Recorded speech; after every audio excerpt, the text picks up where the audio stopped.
Episode 2 Little Woman dimulai dengan In-jo menyiapkan makan malam untuk dirinya sendiri dan In-kyung.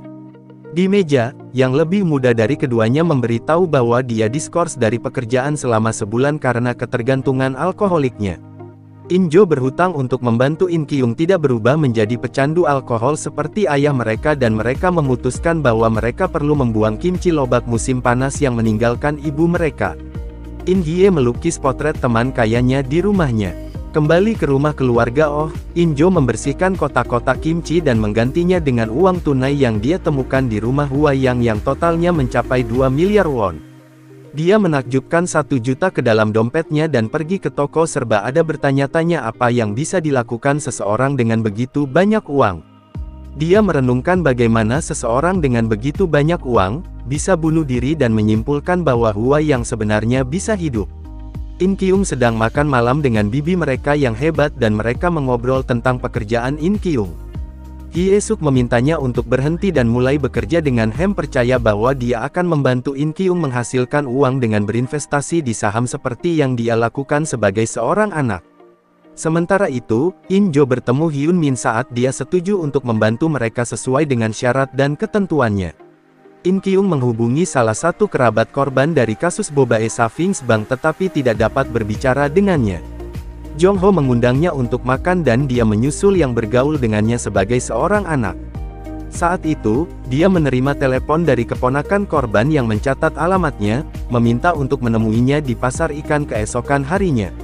Sementara itu, Do-il dan In-jo mengunjungi rumah Hwayang untuk mencari petunjuk tapi In-jo memintanya pergi agar dia bisa berkonsentrasi. Dia mulai dengan menghitung barang-barang yang dibeli Hwayang dari kwitansi yang dia tinggalkan dan menemukan bahwa dia menghabiskan banyak barang mewah meskipun mengaku miskin. In-jo mengingat percakapan ketika Hwayang di mana yang terakhir menjelaskan manfaat menjalani kehidupan ganda dengan identitas berbeda di luar pekerjaan. In-jo kemudian memeriksa telepon Hwayang dan menemukan akun Instagram pembakar. Ini, pada gilirannya, membawanya ke kehidupan rahasia Hwayang. In-jo menghitung total pengeluaran Hwayang dan menemukan banyak celah yang dia tahu tidak akan dimiliki oleh orang seperti Hwayang. Hyun-min tiba dan memikat In-jo untuk membantunya menemukan Hwayang dengan mengklaim bahwa dia dapat menyimpan barang-barang mewah yang ditinggalkan mantan akuntan. Dia terlalu dekat dengan In-jo membuatnya tidak nyaman. Sedemikian rupa sehingga dia menangis.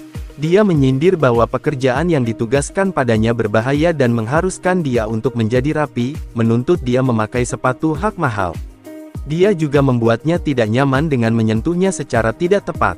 Saat ia semakin dekat dengan In-jo, yang terlihat menangis, ia melihat bahwa rumah Hwayang memiliki anggrek yang tampak sangat segar. Hyun-min pergi dengan kaget. Dini hari berikutnya, In-kyung dan Jong-ho pergi ke pasar ikan tetapi mereka melihat kecelakaan mobil dalam perjalanan ke sana. Di pasar, dia mencoba menelepon keponakan korban tapi tidak diangkat. Dia merasakan sesuatu yang salah dan meminta Jong-ho untuk mengantarnya kembali ke lokasi kecelakaan. Di dekat mobil, dia memanggil pria itu lagi dan menemukan teleponnya berdering. Ternyata dia meninggal dalam kecelakaan mobil. Jong-ho menemukan anggrek yang sama dengan yang ada di rumah Hwayang. In-jo ada di toko yang menjual sepatu hak yang sama yang diberikan Hwayang padanya, dan mengetahui bahwa Hyun-min yang membelinya.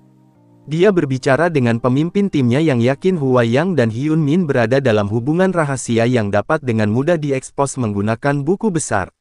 Dia menambahkan bahwa Hyun-min hanya berusaha berselingkuh dengan wanita yang memakai sepatu hak murah, yang mengejutkan In-jo.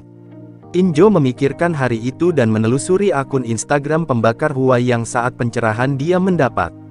Dia bergegas menemui Do-il dan mereka mendiskusikan sifat hubungan Hwayang dengan Hyun-min. In-jo memberitahunya bahwa Hyun-min yang memberikan sepatu hak langka kepada Hwayang dan mereka menyimpulkan bahwa Hyun-min membuatnya mencuri uang karena perselingkuhan mereka. Mereka berasumsi bahwa dia membunuhnya untuk menjadikannya pria yang jatuh dan menyimpan 70 miliar won untuk dirinya sendiri.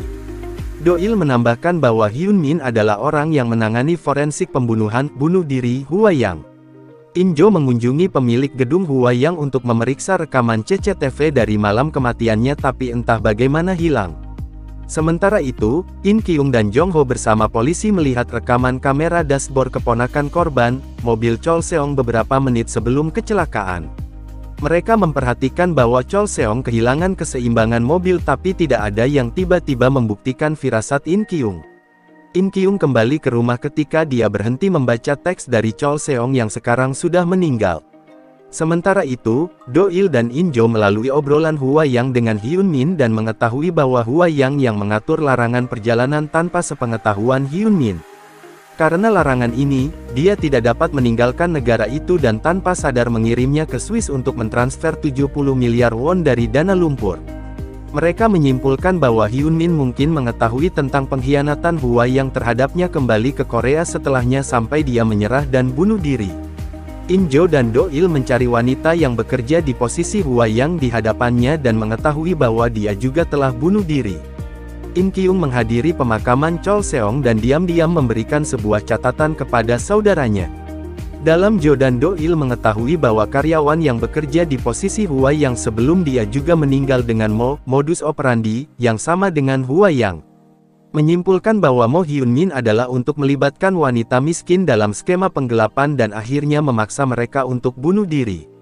In Jo meminta Do Il untuk melaporkan kejahatan tersebut ke polisi tetapi dia menyatakan bahwa karena dana itu ilegal, mereka akan menjadi milik negara. Dia berharap dia akan membantu menyelesaikan pembunuhan Hua Yang tetapi Do Il menjelaskan bagaimana dia lebih menghargai uang daripada yang mengejutkan In Jo. In Kyung berbicara dengan Jong Ho tentang dia yang terlalu berempati. Dia menjelaskan kasus Park Jae-sang kepada Jong Ho tetapi dia mengalami kesulitan mempercayai firasatnya tentang kandidat wali kota yang bertanggung jawab atas begitu banyak kematian. Ketika In Kyung kembali ke rumah, In Jo, yang kewalahan mogok di depan adiknya.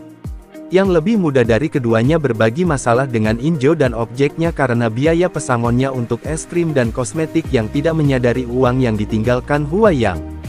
In Jo menerima paket dari Hyun Min dan mereka dicap sepatu hak merah membuat terkejut. Gadis yang In Hye membuat potret untuk Park Hyo-rin, menggunakan karya seni In Hye sebagai miliknya untuk memenangkan hadiah utama di mana mereka memanggilnya anak ajaib. Park Hyo-rin tidak lain adalah putri kandidat Park Jae-sang. In Kyung menyaksikan lukisan yang sama di papan reklame di jalan dan mengingat adik perempuannya melukisnya. Pada saat yang sama, In Jo menghadapi Hyun Min tentang membunuh diri dua karyawannya di masa lalu dan bertanya apakah dia adalah target berikutnya. Hyun Min bersumpah bahwa dia tidak bertanggung jawab atas dua kematian dan mengklaim bahwa Hua Yang dan dia tidak bertemu satu sama lain tetapi bahwa dia hanya mengambil keuntungan darinya. Hyun Min mengklaim bahwa dia bertanggung jawab atas penggelapan tersebut. Dalam perjalanan keluar, mobilnya mulai bertingkah dan dia juga menemui akhir yang tidak menguntungkan dengan cara yang sama seperti yang dilakukan Chol Seong. Anggrek biru di dalam mobilnya dapat dilihat, tepat sebelum mobil jatuh dari tempat parkir atap, membunuh Hyun Min saat In Jo melihat dalam keadaan shock.